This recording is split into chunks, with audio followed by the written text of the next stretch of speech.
తెలంగాణలో వరి ధాన్యం సేకరణపై మంత్రి సీతక్క గారు అత్యంత కీలకమైన విషయాలు వెల్లడించారు. ప్రభుత్వం కొనుగోలు చేసే వడ్లను రైస్ మిల్లులకు తరలించకుండా కొందరు కావాలనే లారీలను అడ్డుకొని ఇబ్బందులు సృష్టించాలని కుట్ర పన్నారని ఆమె సంచలన ఆరోపణలు చేశారు. అయితే పోలీసుల సమయస్ఫూర్తితో ఆ కుట్రను భంగం చేశామని చెప్పారు. రైతులు పండించిన ప్రతి గింజను కొనుగోలు చేసే బాధ్యత ప్రభుత్వానిదేనని సీతక్క గారు స్పష్టం చేశారు.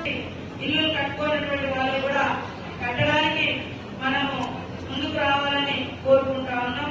అదేవిధంగా పోలీస్ శాఖ నుంచి కూడా అన్ని రకాలుగా సపోర్ట్ చేస్తూ ఇవాళ కొన్ని అక్కడెక్కడ మరి చిల్లరగా డిస్టర్బెన్స్ చేయాలని చూసినా జిల్లాలో ఇప్పటి వరకు పెద్దగా డిస్టర్బెన్స్ కాకుండా రైతులు ఓపికతో ఉన్నారు.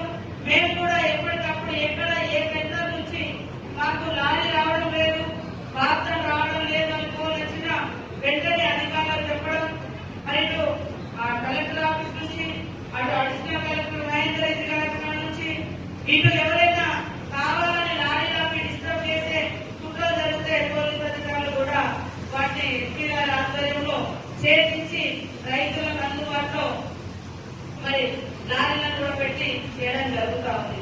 కాబట్టి ఒక్కొక్కసారి చిన్న చిన్న లోపాలు జరుగుతుంటాయి. కానీ వాటి ప్రతిదాన్ని రాజకీయం కోసం కాకుండా ప్రజలకు ఉపయోగపడే మెరుగైన సూచనలు సలహాలు ఇస్తే బాగుంటుంది.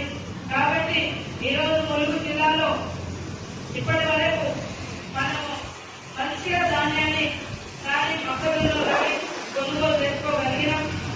రైతులు ఇబ్బంది కాకుండా ఎక్కడైనా నాణ్యత కూడా వెంటనే వాటన్నింటినీ కూడా కొనుగోలు చేయడానికి మరి మనం అన్ని సర్వం సిద్ధం చేసుకొని అదనంగా మరి కొనుగోలు కూడా ఇంకా మనకు ఎక్కువ క్వాంటిటీ కొనే విధంగా కూడా ఆర్డర్స్ మన బాయిల్ రైస్ వాటికి సంబంధించి కూడా మరి మొన్ననే అదనంగా పర్మిషన్ కూడా ఇవ్వడం జరిగింది.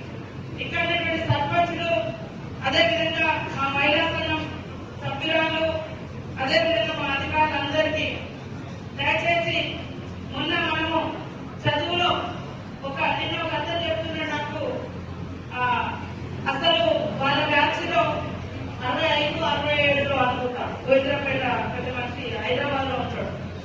అసలు మొత్తం నియోజకవర్గంలో తాలూకాలో 9 మంది పాస్ అయినాం. 69-70 సంవత్సరంలో టెన్త్ ఎగ్జామ్ రాస్తే కానీ ఈ రోజు మొత్తం జిల్లానే రాష్ట్రంలో 10th లో ఫస్ట్ క్లాస్ వచ్చిందంటే అసలు నాకెంతో గర్వంగా ఉంది. అమ్మా మీరెంతో శ్రమతోటి మీ అధికారులు మీ టీచర్స్ మీరు అందరూ కష్టపడితే అంతమంది పాస్ అయ్యారు. అంత హైదరాబాద్ ను బీట్ చేసి అన్ని జిల్లాలను బీట్ చేసి 10th క్లాస్ లో ఫస్ట్ వచ్చిండ్రు. మేము పాస్ అయినప్పుడు వాళ్ళు పాస్ అయినప్పుడు 9 మందే పాస్ అయ్యారు. మొత్తంలో 9 మందే. కానీ ఇప్పుడు మొత్తం మన జిల్లా ఇక్కడ వచ్చిందంటే మాకు ఎంతో గర్వకారణం అని గోవిందపేటకు సంబంధించిన ఒక పెద్ద మనిషి చెప్పడం జరిగింది. సో అట్లా 10th లో మనం ఫస్ట్ వచ్చినాం. ఇంటర్ లో కూడా సెకండ్ వచ్చినాం. పోయినసారి కూడా ఇంటర్ లో సెకండ్ వచ్చినాం స్టేట్ లో. ఈసారి కూడా స్టేట్ ఫస్ట్ రావాలనుకున్నాం కానీ అది మిస్ అయింది. కాబట్టి మన పిల్లలందరూ కూడా బాగా చదువుకునే విధంగా తల్లిదండ్రులు, మహిళా సంఘాలు, అధికారులు అందరూ కూడా ప్రోత్సహించాల్సిన అవసరం ఉంది. చదువును మించిన జ్ఞానము, చదువును మించిన ఉపాధి ఏదీ లేదు. చదువుకుంటే ఎక్కడైనా పని చేసుకోగలుగుతారు. కాబట్టి చదువును అశ్రద్ధ చేయొద్దు. మన పిల్లలు అన్ని రంగాల్లో ముందుండాలి. తొందరలోనే ఇక్కడ జాబ్ మీద కూడా దాదాపు 80 నుంచి 100 ప్రైవేట్ కంపెనీలను కూడా తీసుకొచ్చి కంపెనీలతో గవర్నమెంట్ అయ్యకున్నాయి కావచ్చు, ప్రైవేట్ కావచ్చు, తొందరలోనే జాబ్ మీద కూడా కలెక్టర్ గారు, ఎస్పీ గారు ఇంకా మేము అందరం కలిసి